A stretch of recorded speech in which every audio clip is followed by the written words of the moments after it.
Pre monsoon इस वक्त जो कुछ लाहौर में हुआ 6 घंटे की बारिश ने जो नदियां नाले हमारे सामने ज़ाहिर किए वो आपने भी देख लिए, मैंने भी देख लिए। घबराइए नहीं, ये तो अभी लाहौर की बारी थी, इसके बाद आनी है बारी इस्लामाबाद की, रावलपिंडी की, पेशावर की, गुजरांवाला, फैसलाबाद, सियालकोट, कराची, हैदराबाद। ये सारे भी जो है ना शहर, अभी इनमें भी आप देखेंगे, इवन कोयटा को भी आप देखेंगे, वहाँ पर 5-6 घंटे की बारिश होगी तो क्या होगा। डेफिनेटली ये अलार्मिंग सिचुएशन होती है। गवर्नमेंट्स का ये काम है कि इन जो वाक़यात से है ना उनसे निपटा जाए।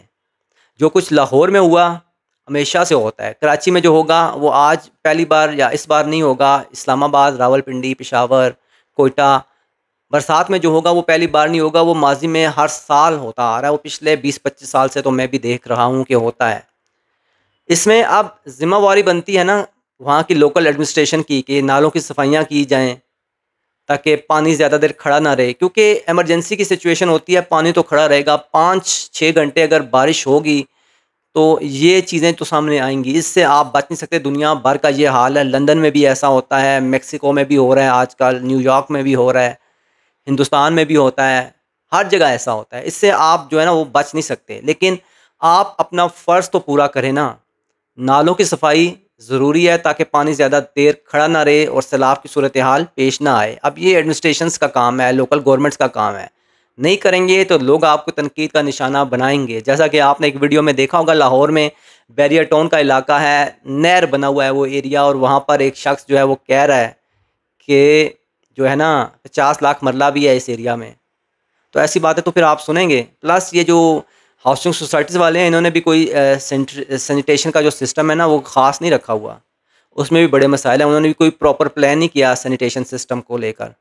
और इसी तरह एक वीडियो में आपने लाहौर में देखा होगा कि भाई मोटर इधर भी लानी है, इधर भी मोटर लगाओ, यहाँ पे भी पानी खड़ा है। तो ये सुनना पड़ेगा गवर्नमेंट्स को, क्योंकि आप इंतज़ामात सही नहीं कर रहे। आपको पता है हर साल बरसात में जो है ना ये वाक़यात होते हैं, हमारे शहर जो है वो नदी नाले बनते हैं। मसला क्या होता है कि गटर्स की सफाई नहीं होती, बड़े नालों की सफाई नहीं होती।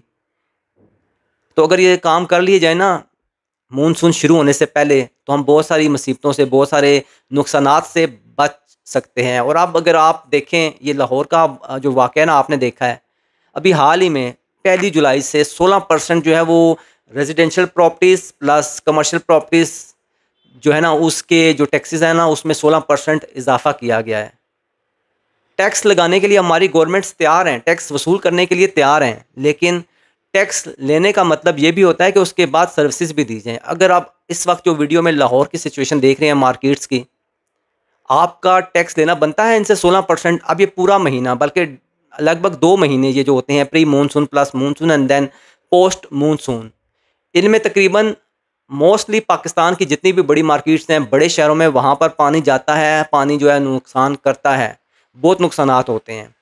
तो इतने नुकसानात होने के बावजूद क्या गवर्नमेंट, फ़र्ज़ है उनका कि, स्पेशली मैं पंजाब की बात करूँ, केपीके और सिंध का एट द मोमेंट कोई मुझे आइडिया नहीं है, पंजाब की बात कर रहा हूँ, कि आपका 16% टैक्स लेना बनता है उन ताजरों से जिनका आप नुकसान कर रहे हैं, उन रेजिडेंशियल जिन्होंने अपनी रेजिडेंशियल प्रॉपर्टी जो है वो रेंट पे लगाई हुई है, उनसे 16% आप टैक्स इंक्रीज़ कर रहे हो। क्या आपका बनता है टैक्स लेना जो उनके नुकसानात हो रहे हैं?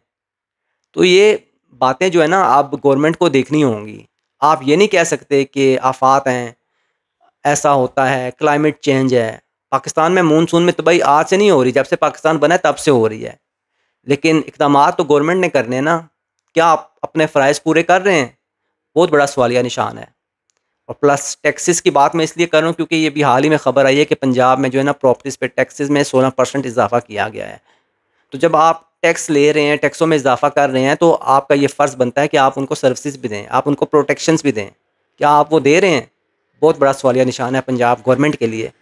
और जहाँ तक बाकी मामलात हैं सैलाब के, सैलाब तो आने हैं मानसून में, हमेशा हर शहर में पाकिस्तान के सैलाब की सूरत हाल होती ही होती है। प्लस हिंदुस्तान की तरफ से जो पानी आता है, फिर टेम्परेचर ज़्यादा होने की वजह से जो ग्लेशियर पिघलते हैं, उससे पानी की सतह बुलंद होती है। तो it's a very alarming governments के लिए। 5 प्रोविंस की जो गवर्नमेंट्स हैं उनको अब डैम्स बनाना होंगे। इस पानी को स्टोर कर सकते हैं आप हर साल, इससे आप बिजली बना सकते हैं, इसको आप फसलों के लिए इस्तेमाल कर सकते हैं। बहुत कुछ इस पानी से किया जा सकता है अगर आप जो है ना अपने झगड़ों से, अपने जो इख्तलाफात हैं उनसे आप हट कर देखेंगे ना सूबे, तो इस पानी को आप यूटिलाइज़ करें, क्योंकि आने वाले सालों में ये भी कहा जा रहा है कि 2050 तक पाकिस्तान में पानी की किल्लत होगी। तो पानी के ये जो रिसोर्सेज़ हैं, जो ग्लेशियर पिघल कर आ रहे हैं, जो मानसून की वजह से पानी आता है या फिर जो इंडिया से आता है इस टाइम में पानी, इस पानी को सेव करके हम यूटिलाइज़ कर सकते हैं। तो इसके लिए डेवलपमेंट बहुत ज़रूरी है। मुस्लिम लीग नून की गवर्नमेंट जो है वो बड़े प्रोजेक्ट्स पर काम करती है, रोड्स, ब्रिजेस को लेकर। आप ये डैम्स वाले जो है ना प्रोजेक्ट्स, इनको शुरू कर दें, इससे भी आपको फ़ायदा ही होगा, नुकसान नहीं होगा। इससे आप नस्लों का फ़ायदा करेंगे। बहुत शुक्रिया वीडियो देखने का, और अपने आप को सैलाब से महफूज रखें, स्पेशली टूरिस्ट लोग जो नॉर्दर्न एरियाज़ निकले हुए हैं, कश्मीर साइड या KPK या गिलगित बल्तिस्तान, वापस आ जाएँ अपने घरों को, क्योंकि वहाँ पर ग्लेशियर्स पिघल रहे हैं, वहाँ पर जो है लैंडस्लाइडिंग्स होंगी, वहाँ पर ब्रिजेस टूटेंगे, दरिया अपना रुख चेंज करेंगे, फ्लड्स आएँगे। तो बेटर है कि आप अपने पोस्टपोन करें अपने जो ट्रिप्स हैं और वापस अपने घरों को जाएँ। बहुत शुक्रिया वीडियो देखने का।